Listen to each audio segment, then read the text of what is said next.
Kenapa kalau di luar negeri itu orang sangat mengagung-agungkan paus itu ya? Sebab kan Tuhan itu kan Allah yang cemburu kan.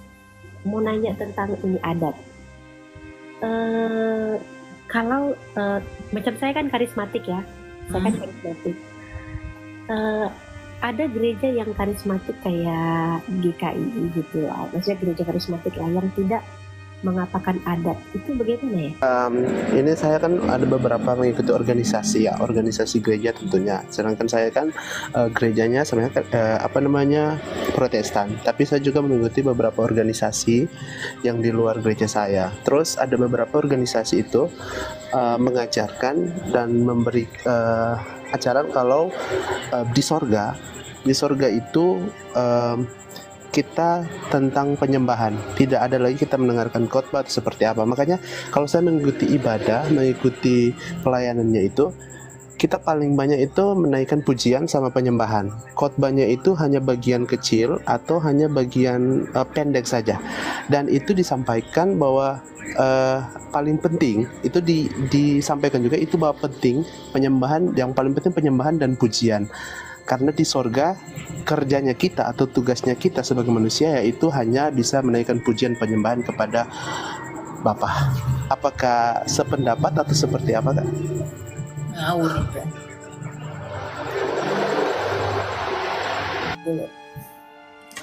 Pujian penyembahan di bumi diperbanyak karena di sorga pujian penyembahan yang paling banyak. Ini tahu dari mana pujian penyembahan di sorga paling banyak? Itu yang pertama. Yang kedua, itu kan di sorga, bukan di bumi. Yang di bumi itu bukan pujian penyembahan yang diperbanyak, tapi buah-buah hidup yang diperbanyak. Karena itu yang akan menentukan upah yang akan kita terima di dalam surga sana nanti kelak. Percuma kau nyanyi-nyanyi, nyembah-nyembah, perbuatanmu busuk, itu nggak berguna. Ya, jadi pujian penyembahan tuh 1 jam, khotbah cuma 5 menit. Apa itu? Yang paling penting itu pengajaran, bukan nyanyi-nyanyi. Nyanyi itu boleh panjang, tapi khotbah enggak, boleh singkat. Karena pengajaran itu penting. Kamu nyanyi-nyanyi, kamu nggak dikasih pengajaran, ya buat apa jadinya? Ya makanya itulah banyak orang sesat. Tahu-taunya cuma nyanyi, Yesuslah Engkaulah Bapakku. Dia menyanyikan itu. Orang yang menyanyikan itu sebagai tanda bahwa dia tidak belajar. Dia menyebut Yesus sebagai Bapa. Itu dia nggak belajar. Engkaulah Bapakku yang tersalib. Bapa kok tersalib? Tuhan melihat dari atas, apalah yang kau bilang itu anakku, nggak ngerti kau apa-apa. Ya pasti bilang begitu. Makanya orang yang, Tuhan Yesus berkata, barang siapa yang kukasihi, dia ku hajar dan ku tegur. Kita tuh dihajar Tuhan dan ditegur Tuhan untuk belajar. Kan kita sudah diberi modal untuk belajar. Alkitab tulisan yang diilhamkan oleh Allah, 2 Timotius 3 ayat 16. Jadi kalau dikatakan kita pujian penyembahan khotbahnya sedikit aja, lalu kamu tahu kebenaran dari lagu, lalu kamu menyusun lagu itu dari mana kalau bukan dari pengajaran?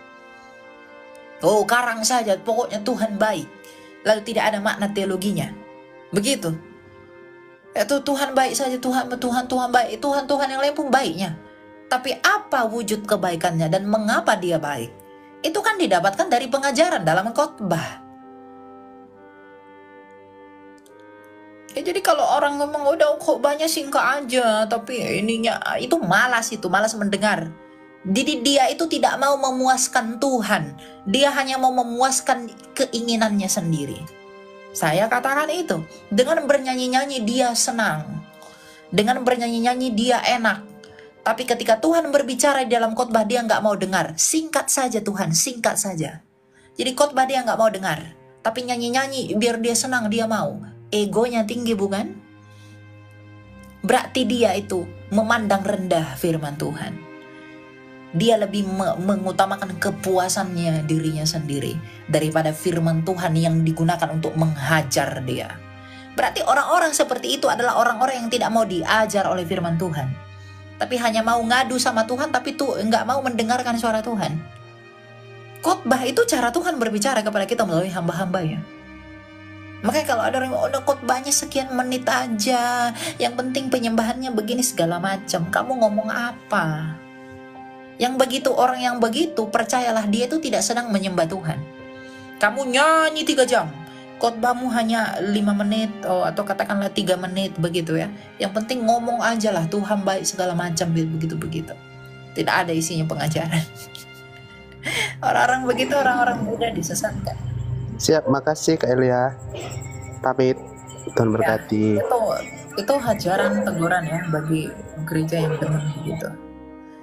Ya, gereja itu diajak untuk belajar dan bertumbuh, bukan untuk menyanyi saja atau melakukan hal-hal yang tidak terlalu penting.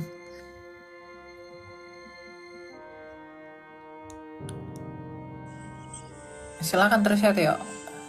Malam, selamat malam Kak Elia. mau tanya apa? Ya, saya mau bertanya dalam gereja saya sama seperti tadi, saya di Kristen Protestan dan saya sering ibadah di gereja-gereja karismatik. Nah, pertanyaan saya soal baptisan. Nah, saya sendiri sudah dibaptis secara Protestan dari kecil. Dan pada saat saya ibadah di gereja karismatik itu ada baptis Islam. Itu bagaimana dia Kak Elia, kalau kita sudah baptis, sebelumnya dari kecil kita sudah baptis dan kita baptis lagi, itu bagaimana Kak Elia? Kamu udah merasa dibaptis Kak? Udah terima benar-benar nggak? Kalau yang baptis kecil, yang masih kecil itu sudah dibaptis. Enggak, saya nggak tanya itu. Kamu udah benar-benar menerima baptisan nggak? Belum. Kamu udah menerima penuh nggak baptisan itu? Belum, Kak Elia. Kenapa kamu bilang belum? Apa alasannya belum? Karena pada saat saya masuk dan ibadah di gereja karismatik, saya ada rasa terpanggil, Kak Elia. Dalam hati kayak merasa terpanggil di gereja itu, begitu. Kayak ingin mau melayani, tapi dengan kekurangan, bukan kekurangan sih, tapi saya masih belum yakin, Kak Elia. Yang membuat nggak yakin tuh apa? Mungkin karena saya masih di gereja Protestan mungkin ya, Kak Elia. Lalu? Dan saat ini juga masih melayani di gereja Protestan, tapi karena saya jauh dari kota, dari desa ke kota, dan saya bekerja di kota. Nah, di kota saya ibadah di karismatik terus, Kak Elia. Nah, selama saya beribadah di situ, rasa dalam hati terpanggil ingin masuk, mau melayani di situ, tapi ada keraguan dalam hati. Terpanggil itu apa?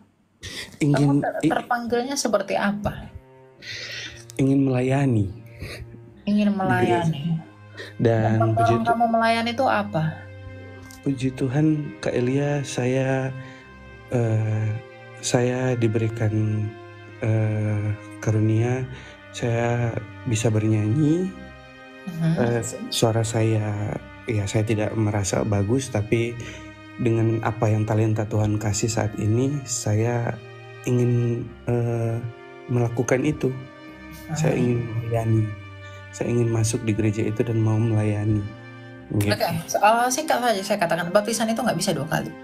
Baptisan itu hanya sekali. Sekali lagi saya katakan, baptisan itu hanya sekali. Tetapi kan kamu mengatakan saya sudah dibaptis kecil. Nah, masalahnya kamu sudah menerima penuh nggak baptisan? Makanya saya tanya tadi, kamu sudah menerima nggak baptisan itu? Kalau kamu sudah menerima baptisanmu yang pertama, yang di dalam yang kecil itu, yang kamu bilang baptis kecil itu, kamu sudah menerima dan kamu udah penuh di dalam itu, kamu nggak perlu dibaptis lagi. Tapi kalau kamu tidak menerima lalu kamu gelisah, kamu merasa kamu belum dibaptis, silahkan dibaptis. Karena kamu yang tahu imanmu itu seperti apa. Kamu yang tahu spiritualitasmu seperti apa.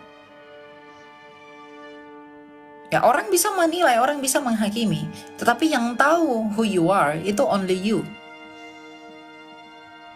Yang tahu kamu berdosa, yang tahu dosa-dosamu sehingga kamu perlu minta ampun sama Tuhan itu hanya kamu. Karena kesadaran dan pengakuanmu. Orang nggak tahu. Covernya bisa aja saya dilihat orang saya tuh baik. Oh, saya sangat berdosa. Nah, ketika saya menyadari apa yang orang lain tidak sadari, disitulah tindakan itu saya lakukan. Saya minta ampun sama Tuhan. Meskipun orang lain tidak tahu. Nah, masalah baptisan itu penuh begitu. Itu tentang kesadaran dan penerimaanmu. Ada orang yang sudah dibaptis kecil, dia sudah penuh dengan baptisan itu. Dia merasa dia tidak perlu lagi untuk dibaptis. Karena dia sudah kuat, sudah diteguhkan dalam iman itu. Dan dia yakin keselamatan ada di dalam apa yang aku terima. Silakan saja, yang penting jangan hianati itu. Tapi kalau dia pernah dibaptiskan, lalu dia, aduh aku nggak terima itu baptisan, aku apa, karena waktu itu aku belum beriman begini segala macam, aku gelisah lalu apa segala macam. Kalau dengan membaptiskan itu kamu bertumbuh dan berbuah, silakan lakukan. Karena dari buahnya lah kamu dikenal. Dari buahnya lah kamu mengenal mereka. Kan itu. Tapi baptisan itu pada hakikatnya adalah satu kali. Nah, masalahnya yang kamu maksudkan sebagai baptisan itu apakah yang sudah kamu lakukan atau yang akan kamu lakukan. Nah, itu pergumulanmu sama Tuhan. Jangan tanya saya, karena itu tergantung bagaimana kesadaran dan pengakuanmu. Dan ingat, jangan mudah terpengaruh dengan apapun. Jangan mudah terpengaruh. Kamu harus berhikmat, bijaksana. Ya, kalau kamu tahu itu akan mendatangkan buah-buah yang baik dalam hidupmu, silahkan. Tapi kalau kamu tahu itu hanya sebagai cover saja dalam segala sesuatu, jangan lakukan. Hanya itu saja. Gitu, ya. Baik, terima kasih Kak Elia. Oke, ya. Kita lanjut ya. Silakan Trina. Hai Kak Elia. Ayo, silakan, selamat malam. Gini Kak, kebetulan kan aku gereja lokal, pacaran sama yang dari gereja pengajaran. Maksudnya gimana tuh? Lokal pengajaran apa? Emang lokal nggak ada pengajaran? Gereja KBP, kan Maradat nih. Pacar aku dari pengajaran yang nggak Maradat. Jadi pergumulan sekarang nanti ke depannya hubungan kami menikahnya pakai adat atau tidak. Dan saat ini aku masih belajar sudut pandang mereka yang pengajaran ini tidak Maradat ini. Kenapa mereka tidak Maradat? Aku lagi belajar dalam hal apa mereka membenarkan itu, dan sudut pandang kami yang dianggap salah. Aku sedang mempelajari kenapa mereka menganggap itu salah. Jadi bagaimana pendapat Kak Elia tentang itu, maksudku? Ya, kalau kamu mau beradat ya lakukanlah bagi dirimu sendiri. Kalau nggak lakukan adat, mereka larang-larang itu ya, itu nggak ada urusannya sebenarnya. Mau beradat mau nggak, pokoknya prinsip yang tadi saya katakan itu, bahwa firman Tuhan tetap yang harus dijunjung tinggi. Masalah mereka bilang, oh ada ini begini, ya itu kan tafsir mereka. Mereka yang repot dengan itu. Kalau saya, orang yang melarang-larang adat itu, saya berani kata itu orang nggak belajar. Saya berani katakan itu. Karena nggak ngerti adat itu apa, firman Tuhan itu apa, mana yang perlu dijunjung tinggi. Mengapa adat itu adalah kendaraan penginjilan loh. Tanpa adat, gimana kamu menjangkau orang yang beradat? Nah, ini nggak dimengerti oleh orang-orang yang udah merasa oh si paling yang dari surga, ya kan, surga itu begini ya, oh tidak ada begini, tidak begini. Dia itu idealis tapi tidak realistis dengan dunia ini. Nah, dia jadi merasa bahwa yang di surga, padahal dia nggak pernah ke surga. Yang di surga itu harus diterapkan di bumi ini. Nah, jadi dia merasa, wah surga itu kan semua dunia, berarti nggak perlu ada adat. Lalu di dunia ini nggak perlu ada adat, semua adat ditolak-tolak. Nah itulah, itu kan tafsir, penambahan pada hal-hal yang sebenarnya salah untuk dilakukan. Jadi orang-orang yang anti adat itu, saya harus katakan orang-orang nggak belajar. Karena mereka mengeneralisasikan semua adat. Ya, jadi mengikuti tafsir menurut pikiran mereka sendiri, tanpa mempertanyakan terlebih dahulu apa esensinya. Yang dengan demikian, maka Tuhan Yesus pun berdosa menurut mereka ketika menghadiri pesta adat di Kana. Nah, ini kadang nggak dipertimbangkan dengan hati-hati. Ya, jadi ya, kalau kamu mau beradat ya silahkanlah beradat kalau mau kawin. Kalau nggak beradat pun ya kau pertimbangkanlah, terserahmu lah. Kalau saya nggak bingung dengan itu. Ya, kalau saya mau adat, kawin saya ya mau adat lah. Mau mereka salah sangka kayak apa segala macam, kita bisa bersalah di hadapan manusia, tapi hati kita tuh hanya Tuhan yang tahu. Kita menginjili saja, Tuhan Yesus menginjili saja, itu disalah persepsikan oleh orang yang gak suka dia loh. Apalagi kita. Berarti jadi kalau dengar dulu. Jadi kalau kamu hanya memikirkan pandangan orang lain segala macam, kalau orang-orang dari surga yang kayak gitu masih mending. Ini orang-orang yang masih di dunia yang masih punya kepentingan masing-masing. Ya tak? Nggak boleh. Demi kepuasan dirinya sendiri, dia kekang orang lain apa segala macam. Alah, udah basi gitu kan. Jadi silahkanlah, kalau mau beradat silahkan, nggak beradat pun terserah.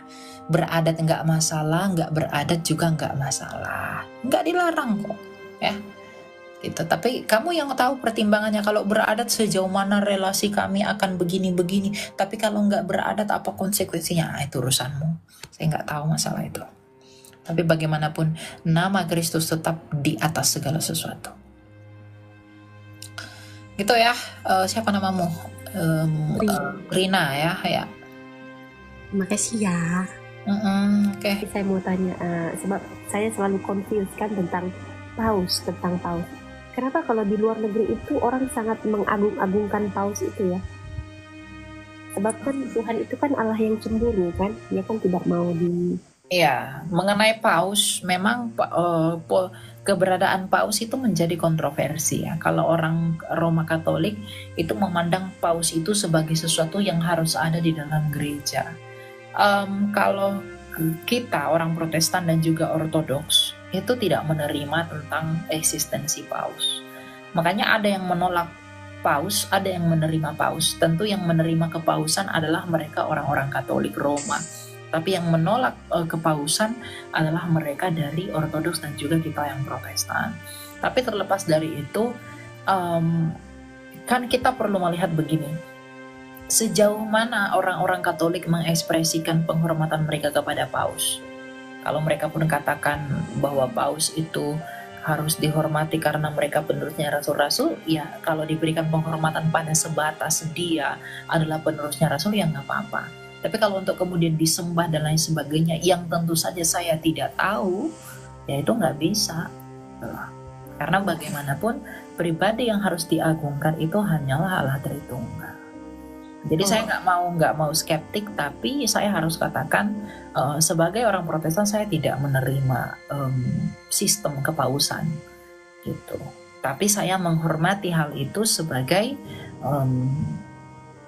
salah satu unsur yang ada di dalam kekatolikan Roma begitu. Jadi ya silakan saja, sah-sah saja, nggak masalah begitu. Oke. Jadi kalau paus itu dia setaraf dengan nabi atau rasul ya? Penerusnya para rasul. Penerusnya para rasul. Oke. Satu lagi boleh ya? Mau tanya ini. Mau nanya tentang ini adat. Kalau macam saya kan karismatik ya, saya kan karismatik. Ada gereja yang karismatik kayak GKI gitu lah, maksudnya gereja karismatik lah yang tidak mengapakan adat, itu bagaimana ya? Ya adatnya adat apa dulu? Kalau semua adat dilarang ya itu nggak bisa. Karena Tuhan Yesus pun melakukan adat ketika dia menghadiri perjamuan kawin di Kana. Di perjamuan kawin di Kana itu kan apa ya? Itu kan yang menikah itu kan salah satu muridnya Tuhan Yesus. Nah, jadi ketika dia menghadiri perjamuan kawin di Kana, dia itu mengikuti pesta adat. Jadi kita tuh boleh beradat seperti saya misalnya nih, saya punya batu-batu di sini. Batu-batu saya bagus sekali. Ya. Ini nggak ada di Alkitab, nggak ada dilarang, nggak ada dianjurkan, tapi nggak apa-apa. Saya pakai ini. Orang mau pakai ulus, mau pakai koteka, mau pakai ada daya apa segala macam, silakan saja mau itu dipakai. Itu nggak masalah, tak? Tetapi kalau adatnya itu menggiring kita kepada penyembahan berhala, ya nggak boleh. Ini batu-batu ini mungkin ada orang, wah si Elia tuh berhala. Ini nggak berhala, ini batu-batu mahal ini. Untuk ada fungsinya, bukan berhala. Nah, jadi kita boleh beradat, tetapi batasi adat itu pada hal yang bagaimana. Kalau memang ada adat istiadat tertentu yang memang membuat kita menyembah roh-roh leluhur lah apa segala macam, itu nggak boleh. Tetapi kalau untuk hal-hal yang tidak melanggar kebenaran firman Tuhan, silakan saja lakukan adat istiadat. Karena adat istiadat itu adalah mandat penginjilan. Kenapa saya katakan begitu? Ketika Rasul Paulus pergi ke orang Roma, pasti dia mengikuti budaya Roma kan? Ketika dia pergi menginjili orang-orang Athena di hadapan Areopagus, pasti dia menggunakan budaya orang Yunani dan cara orang Buddha. Jadi dia berkontekstual.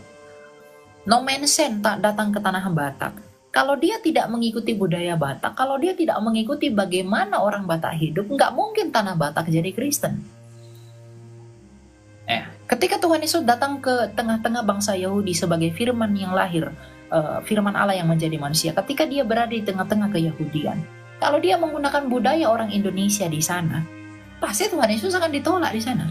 Tapi karena dia berbudaya, maka dia menggunakan dan menginjili di sana. Jadi budaya adat istiadat itu nggak apa-apa. Tapi adat istiadat yang tidak bertentangan, ingat, tidak bertentangan dengan firman Tuhan. Tapi kalau bertentangan dengan firman Tuhan, tinggalkan. Kalau tidak bertentangan, silahkan lakukan. Dilakukan silahkan, mau nggak juga nggak apa-apa. Itu poinnya. Gitu. Ya. Jadi jangan terpaku pada hal itu. Kolose 2 ayat 16 dan 17. Janganlah kamu mau dihakimi mengenai apapun juga. Mengenai makanan, minuman, hari raya, hari bulan baru, hari sabat. Karena semuanya itu adalah gambar, bayangan dari apa yang akan datang, sedangkan wujudnya adalah Kristus. Ini kalau ada orang bilang, kamu nggak boleh pakai selendang ini, nah itu bla bla bla bla bla, kamu nggak boleh pakai ini, itu kan tentang perspektif. Dia memandang itu begitu, kamu mungkin memandang batu ini berhala, saya memandang ini nggak berhala. Gitu loh. Ya kan? Jadi ya nggak masalah gitu loh. Silakan beradat, tapi adat yang sesuai dengan prinsip Alkitab. Dan yang paling penting, jangan lebih menjunjung tinggi adat istiadat sekalipun itu tidak bertentangan dengan firman Tuhan daripada firman Tuhan itu sendiri. Firman Tuhan tetap yang paling berotoritas. 2 Timotius 3 ayat 16. Gitu ya. Ya, oke. Jadi kan tadi kamu bagi tahu kalau cara pandang kita lah dari segi perspektif. Jadi kalau contoh macam ini, macam orang Cina lah kan, orang Cina. Mereka kan ada agama, mereka juga ada, dan mereka kan punya adat istiadat Cina kan. Betul. Jadi kalau contoh begini, mereka hari raya dan mereka contoh macam ini, suami saya kan Cina, jadi mereka ada adat Cinanya lah begitu kan. Jadi mereka ada melakukan adat Cina itu, ada kadang mereka suka buat makanan gitu kan, di ini kayak makanan dipersembahkan apa begitulah. Nah jadi kalau contoh makanan itu kita tidak tahu makanan itu sudah dipersembahkan atau tidak, tapi dia suruh kita berbagi makanan lah begitu. Menurut kamu makanan ke siapa dibagi? Ya? Makanannya ke siapa dibagi? Ya ke kita lah sebagai istrinya begitu. Itu bagaimana, boleh dimakan nggak teman-teman? Iya, makanannya itu diapain emang? Contoh begini, makanannya itu mereka kan ada adat kayak macam ada contoh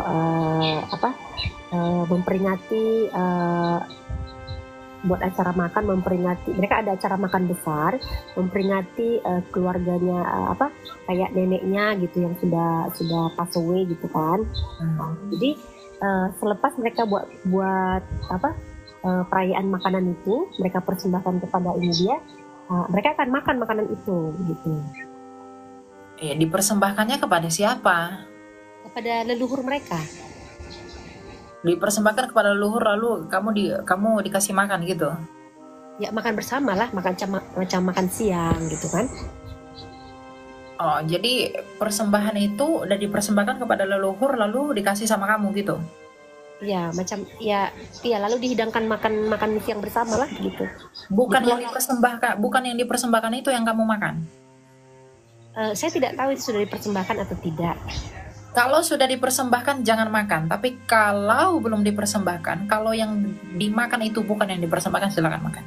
Tapi kalau yang dipersembahkan itu kamu makan, jangan kamu makan. Gitu. Ya, itu menjadi batu sandungan nantinya.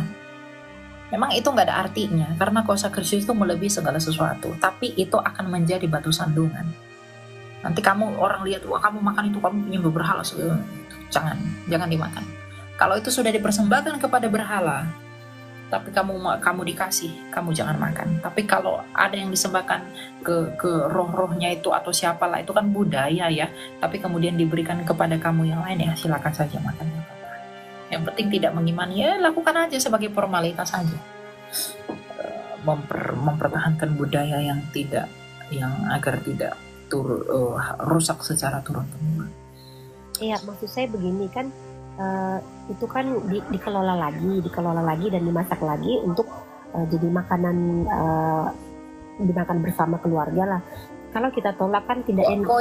Poinnya di situ. Jadi kalau sudah dipersembahkan ke berhala, kepercayaan yang di luar dari Kristus, jangan dimakan. Mau diolah lagi kayak ditor-tori itu jangan dimakan. Itu poinnya. Jadi nggak perlu berdalih lagi. Jangan dimakan. Itu sudah jelas. Tapi kalau belum, silakan dimakan. Di situ saja poinnya. Nggak perlu berdalih untuk itu. Dipersembahkan kepada berhala, mau diapain kayak dimasak, digoreng, di apa segala macam, itu kan cuma meneruskan saja.